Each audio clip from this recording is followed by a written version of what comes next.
Welcome to the deep dive. You sent us this really fascinating transcript from the Fascinating Horror channel. Yeah, it's a wild one. It really is. And our mission today is to act as your shortcut to being well-informed. We're going to distill your sources down and uncover the key insights behind one of the most unbelievable mid-air battles in aviation history. Which is FedEx Flight 705. And to understand how crazy this gets, you really have to look at how normal it started. Right, just a typical Tuesday, or well, April 7th, 1994. Exactly. Just a routine cargo flight heading from Memphis to San Jose, loaded with electronic goods. Yeah. You've got 3 veteran pilots at the controls. And riding along off-duty as a deadheading passenger is a colleague named Auburn Calloway. Yeah. But when you read through the source material you provided, the thing that immediately jumps out is how many tiny, strange things happen before they even leave the tarmac. Like Calloway sitting right up in the cockpit. Right, instead of back in the passenger jump seats. Yeah. And he brings this bulky guitar case aboard. He claims he wants to practice on his trip. But the most crucial red flag happens during the pre-flight checks. Flight engineer Peterson notices the circuit breaker for the cockpit voice recorder has been pulled. Which completely disables the audio recording. Yeah, and Peterson just flips it back on. He assumes it's a simple mechanical glitch.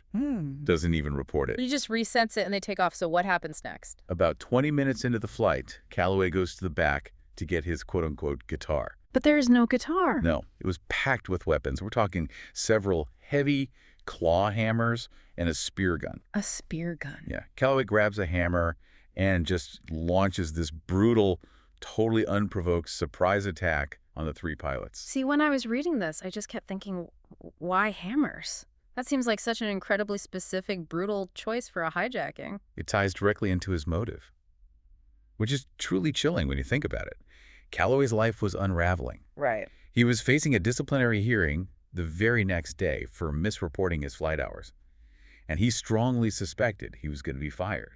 And he was divorced and desperate to provide for his 2 kids, right? Yes. So he hatched this horrific plan. If he died in a, quote, workplace accident, his FedEx life insurance policy would pay out $2 million to his ex-wife for their kids. Oh, I see. So if he used a gun, it's an obvious crime scene. Right. But blunt force trauma from a hammer. That mimics the injuries of a plane crash. Precisely. He planned to murder the crew, deliberately crash the plane, and have it look like a tragic accident. Which is why he disabled the voice recorder beforehand. To ensure there was no audio evidence of the hijacking. Wow. But Calloway didn't count on the crew fighting back? I mean, imagine you were strapped into that pilot seat getting ambushed from behind. And the source material notes Calloway had military and martial arts training. Right, and he immediately fractures their skulls. How on earth did the pilot survive that initial onslaught? It really comes down to quick thinking and just incredible airmanship. First Officer Tucker, who is suffering from debilitating head injuries and has actually lost the use of one of his arms from brain trauma. Because of the hammer strikes. Exactly. He grabs the yoke, the plane's steering column, and starts using the physics of this massive DC-10 cargo plane as a weapon. Wait, what does he do? Just shake the plane around? He throws it into extreme acrobatic maneuvers. Stuff a jet this size is absolutely not built for. Like what kind of maneuvers? He pushes it into steep dives, pinning Calloway to the ceiling, and then rolls this heavy, lumbering jet almost completely upside down. That is insane. By violently changing the gravitational forces, Tucker unbalances their attacker.